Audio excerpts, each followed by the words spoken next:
আল্লাহর মতো সুন্দর বিশ্বজগতের আর কিছু নাই।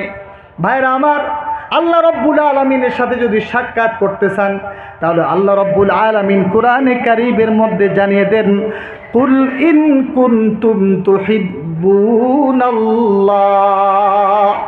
এই রাসূল, তুমি তোমার উম্মতদেরকে বলে দাও, যদি তারা আমি আল্লাহর সাথে মুহাব্বত করতে চায়, তারা যদি আমি আল্লাহর সাথে প্রেমে পড়তে চায়, ফাত্তাবিউনি, তারা যেন তুমি রাসূলের অনুসরণ করে। জোরে জোরে বলেন সুবহানাল্লাহ। ইউহিব্বুকুমুল্লাহ। আমার বান্দারা যদি তুমি রাসূলকে অনুসরণ করে, তুমি রাসূলকে মুহাব্বত করে, তাহলে আমি আল্লাহ তাদেরকে ডাইরেক্ট মুহাব্বত করে ফেলব। জোরে জোরে বলেন সুবহানাল্লাহ। শুধু মুহাব্বত নয়, ওয়াগফির লাকুম যুনুবাকুম ওয়াল্লাহু গফুরুর রহিম। তাদের জীবনে চলার পথে কত ভুল ত্রুটি হয়ে থাকতে পারে, যদি তোমার অনুসরণ করে পরিপূর্ণতার সাথে আমি আল্লাহ রব্বুল আলামিন তাদের জীবনের গুনাহগুলি ক্ষমা করে দেব। জোরে জোরে বলেন সুবহানাল্লাহ। ভাইরা আমার, আল্লাহর সাথে মুহাব্বত করতে হলে দুইটা জিনিসের দ্বারস্থ হতে হবে। কয়টা জিনিস বলেন? কয়টা জিনিস? দুইটা জিনিস। একটা হচ্ছে রাসূল সাল্লাল্লাহু আলাইহি ওয়াসাল্লামের তরিকা, আর একটা হচ্ছে আল কোরআনুল কারীম। দুইটা জিনিস। কদ জাআকুম মিনাল্লাহি নূরু ওয়া কিতাবুম মুবিন। আল্লাহ বলতেছে দুইটা জিনিস তোমাদেরকে দিয়েছি, এই দুইটা জিনিসে যদি তোমরা আপন করতে পারো তাহলে তোমরা আমি আল্লাহর আপন হয়ে যাবে। আর যদি তোমরা আমি আল্লাহর আপন হয়ে যাও তাহলে কিয়ামতের ময়দানে আমি আল্লাহ ডিরেক্টলি তোমাদের সাথে সাক্ষাৎ করবো। কন্যা সুবহানাল্লাহ। এর মধ্যে আল্লাহ রাব্বুল আলামিন বলেন, আমি আল্লাহকে পাইতে চাইলে সর্বপ্রথম ঈমান আনার পরে যে আমল তোমাদের উপরে আমি আল্লাহ ফরজ করেছি, নামাজ, নামাজের আমল তোমরা কোনোদিন ছাড়তে পারবা না। করে আল্লাহু আকবার।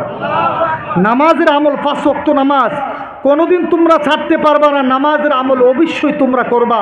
আজকে পৃথিবীর মুসলমান, কোনো একজন খ্রিস্টান পাদ্রী বলেছিলেন যে, হে মুসলমান, আজকে তোমরা ইসরায়েলের হাতে মার খাচ্ছ, পৃথিবীর পরাশক্তির হাতে তোমরা নিষ্পেষিত হচ্ছ, নিপীড়িত হচ্ছ।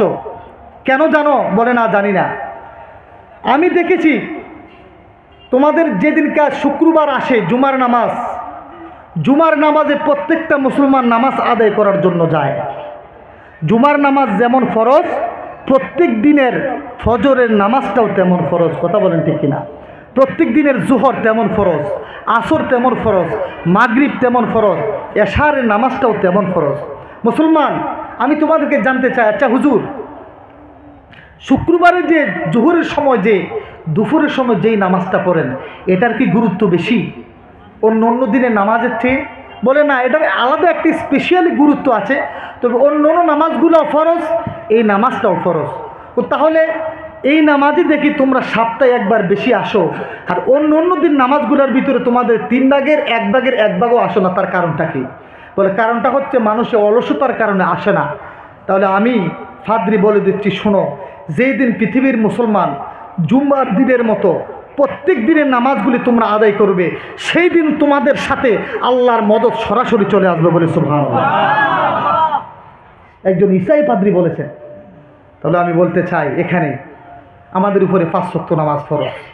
আমরা আবার এখান থেকে ওয়াদাবদ্ধপরিকর যে আমরা আল্লাহর সাথে সাক্ষাৎ করব। কিন্তু এইদিকে আল্লাহ বলতেছে, আমার সাথে সাক্ষাৎ করতে হলে কোরআনকে ধরো। কোরআনকে ধরা মানে কোরআনের হুকুমগুলোকে মানো। রাসূলকে ধরো, রাসূল সাল্লাল্লাহু আলাইহি ওয়াসাল্লামকে ধরা মানে রাসূল সাল্লাল্লাহু আলাইহি ওয়াসাল্লামের তরিকাকে জীবনে এখতিয়ার করো। তাহলেই আমি আল্লাহকে পাবে, আমি আল্লাহর সাহায্য পাবে। যদি এই দুইটা জিনিসকে তোমরা অ্যাবাউট করো, আমি আল্লাহ তোমাদেরকে দুনিয়াও আখিরাতে অ্যাবাউট করব। বলি না নাউজুবিল্লাহ। আরো জোরে বলেন নাউজুবিল্লাহ। নামাজ পড়বেন তো ইনশাআল্লাহ? নামাজ পড়বেন তো?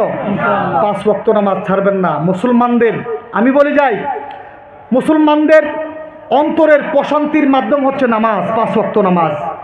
মুসলমানদের অন্তরে যদি শান্তি পেতে চাও, 5 ওয়াক্ত নামাজ পড়ো। ও মুসলমান, পরিবারের মধ্যে যদি শান্তি পেতে চাও, 5 ওয়াক্ত নামাজ পড়ো, নিজেও পড়ো। ছেলেদেরকেও পড়াও, নিজের স্ত্রীকে পড়াও। মুসলমান ব্যবসার ভিতরে যদি বরকত পেতে চাও নামাজ পড়ো। মুসলমান শিক্ষাক্ষেত্রে যদি উন্নতি করতে চাও ছাত্ররা তোমরা 5 ওয়াক্ত নামাজ পড়ো। ও প্রফেসর ও শিক্ষক, যদি তোমাদের শিক্ষকতার জীবনে শান্তি পেতে চাও, উন্নতি পেতে চাও, তাহলে তোমরা নামাজ পড়ো। তোমাদের শরীরকে যদি ঠিক রাখতে চাও নামাজ পড়ো। তোমাদের এই জীবনের যদি তোমরা মর্যাদা পেতে চাও নামাজ পড়ো। যদি মরণের সময় মরণের আযাব থেকে যদি কষ্ট কম পেতে চাও তাহলে নামাজ পড়ো। মরণের সময় ঈমানের সাথে যদি মরতে চাও, কালমা নিয়ে যদি মরতে চাও তাহলে 5 ওয়াক্ত নামাজ পড়ো। আরে মুসলমান, যদি কবরটাকে জান্নাতের বাগিচা বানাইতে চাও তাহলে 5 ওয়াক্ত নামাজ পড়ো। মুসলমান, কবরটাকে যদি জান্নাতের টুকরা বানাইতে চাও 5 ওয়াক্ত নামাজ পড়ো। মুনকার নকিরের 3টি সওয়ালের জবাব যদি দিতে চাও তাহলে 5 ওয়াক্ত নামাজ পড়ো। মুসলমান রে, কিয়ামতের কঠিন ময়দানে সূর্যের প্রচণ্ড আলো থেকে যদি বাঁচতে চাও তাহলে তোমরা 5 ওয়াক্ত নামাজ পড়ো। 5 ওয়াক্তে নামাজ পড়লে আমি আল্লাহর আরশের নিচে ছায়া দেব। বলি আল্লাহু আকবার।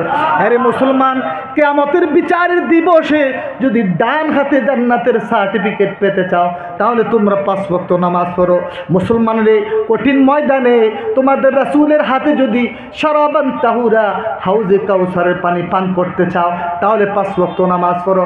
আরে মুসলমান, ফুলসিরাতের কঠিন রাস্তা যদি অতিক্রম করে জান্নাতের গেটে যেতে চাও তাহলে 5 ওয়াক্ত নামাজ পড়ো।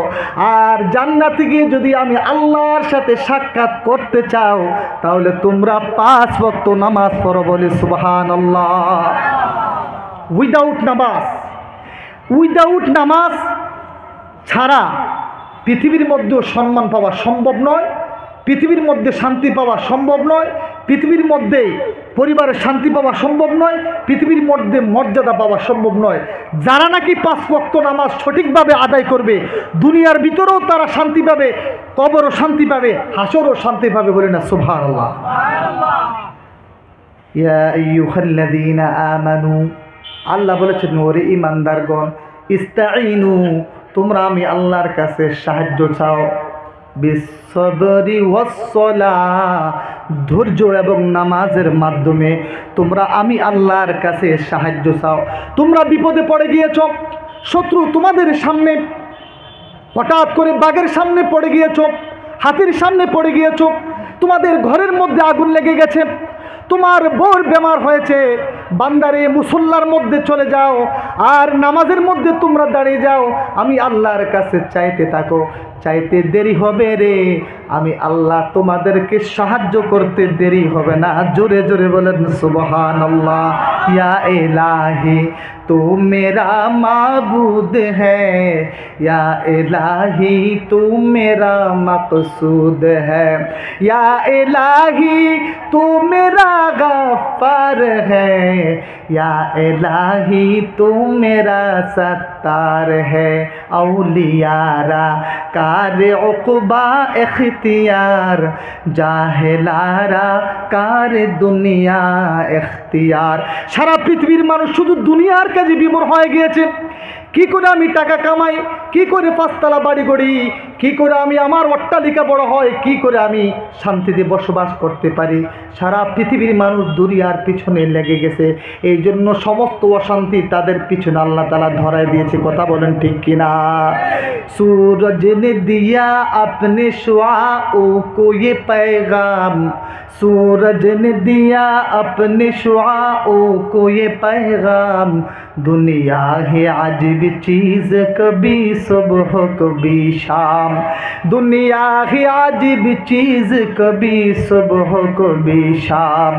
दुनिया में हो दुनिया का तलबगार नहीं हो, बाजार से गुजर हो खरीदार नहीं हो, बाजार से गुजर हो खरीदार नहीं हो। शायर बोलतेছেন, এই দুনিয়ার মানুষ, এই দুনিয়াটা ধোঁকা আর ধোঁকা। তোমরা দুনিয়াটাকে প্রয়োজন মনে করো, যেমনিভাবে যখন মানুষের প্রয়োজন হয়, প্রাকৃতিক প্রয়োজন যখন হয়, টয়লেটে গিয়ে প্রাকৃতিক প্রয়োজন সেরে আবার চলে আসে, এই দুনিয়াটাও একটা প্রয়োজন। তোমরা আমলের প্রয়োজন সেরে আবার আমি আল্লাহর কাছে চলে আসবে, কারণ ওইখানে আমি আল্লাহর কাছে জীবনের প্রত্যেকটা কাজের হিসাব নিকাশ দিতে হবে। ফামান ইয়ামাল মিসকালা যাররাতিন খায়রান ইয়ারা ওয়া মান ইয়ামাল মিসকালা যাররাতিন